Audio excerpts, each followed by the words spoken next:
नमस्कार, मैं अंबिका आज आप सबको मकर संक्रांति के शुभ अवसर पर मकर संक्रांति क्यों मनाई जाती है इस बारे में कहानी सुनाने जा रही हूँ। एक समय की बात है, सूर्यदेव का विवाह विश्वकर्मा की पुत्री संज्ञा के साथ हुआ। संज्ञा बहुत ही कोमल स्वभाव की स्त्री थी और सूर्यदेव बहुत ही तेजवान देव थे। संज्ञा उनके ताप को सहन नहीं कर पाती थी।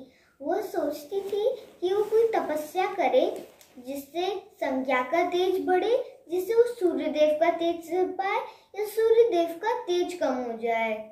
ऐसे दिन बीतते गए और संज्ञा को 3 संतानें हुई, यमराज, विवस्वत मनु और पुत्री यमुना। इन 3 संतानों के होने के बाद भी संज्ञा सूर्यदेव का ताप सहन नहीं कर पाती थी। एक दिन उसने सोचा वो वन में तपस्या करने जाएगी, लेकिन फिर ये सवाल आया उसके मन में कि उसके 3 बच्चों का पालन पोषण कौन करेगा और सूर्यदेव की सेवा कौन करेगा। इसीलिए उसने अपनी जैसी ही दिखने वाली एक छाया को प्रकट किया और उसका नाम संवर्णा रखा। और उसने संवर्णा से कहा कि मेरी अनुपस्थिति में तुम इन सब का ध्यान रखोगी। अब उन्होंने ही संवर्णा को बनाया था, तो संवर्णा संज्ञा को ना नहीं कह सकती थी, इसलिए संवर्णा ने हाँ कह दिया और संज्ञा वहां से अपने पिताजी के घर चली गई। उनके पिता को जब उसने अपनी बात बताई तो उनके पिता को भी डर लगा, जिससे उन्होंने कहा कि तुम वापस सूर्यदेव के पास चली जाओ। वो अपने पिता के घर से तो निकल गई, लेकिन वापस सूर्यदेव के पास नहीं गई। वो एक वन में चली गई और घोड़ी का रूप धारण करके तपस्या करने लगी।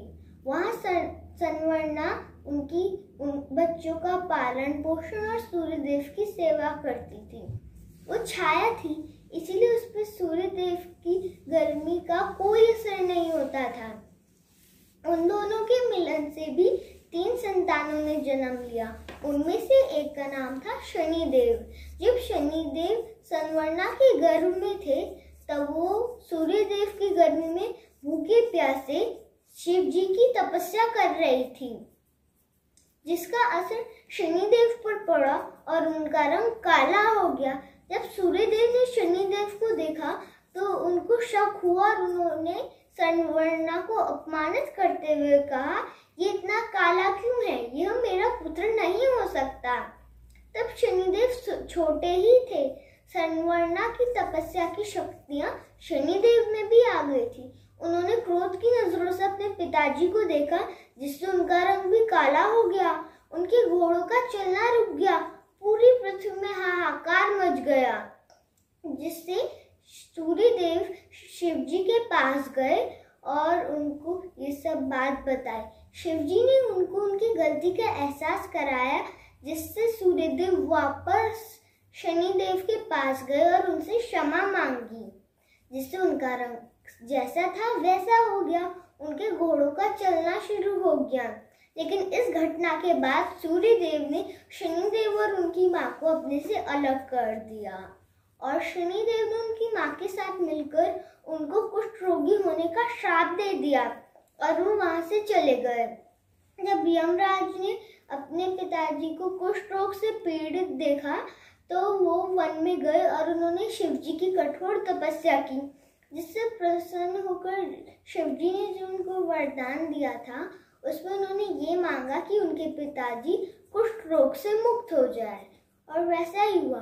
कुष्ठ रोग से मुक्त होने के बाद सूर्यदेव बहुत ही क्रोध में थे कि उनके पुत्र ने उनको ये श्राप दिया। इसीलिए उन्होंने शनिदेव की मुखी राशि कुंभ को, जो कि उनका घर भी था, उसको जला दिया।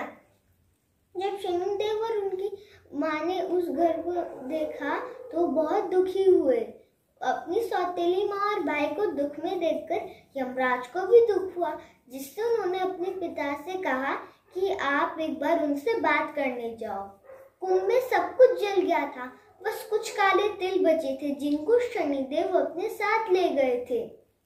वो अपनी एक और राशि मकर में रहने लगे, जब सूर्यदेव शनि की राशि मकर में आए तो शनिदेव बहुत खुश हुए। उन्होंने उनके चरण पखारे, पूजा की।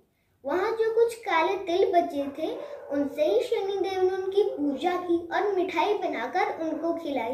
इसी वजह से मकर संक्रांति में तिल का महत्व है कि सब लोग तिल की मिठाई बना के उनको भोग लगाते हैं। और मकर पर सूर्यदेव और शनिदेव का मिलन हुआ था, इसीलिए इस दिन को मकर संक्रांति कहलाते हैं। धन्यवाद। आप सबकी मकर संक्रांति मंगलमय हो।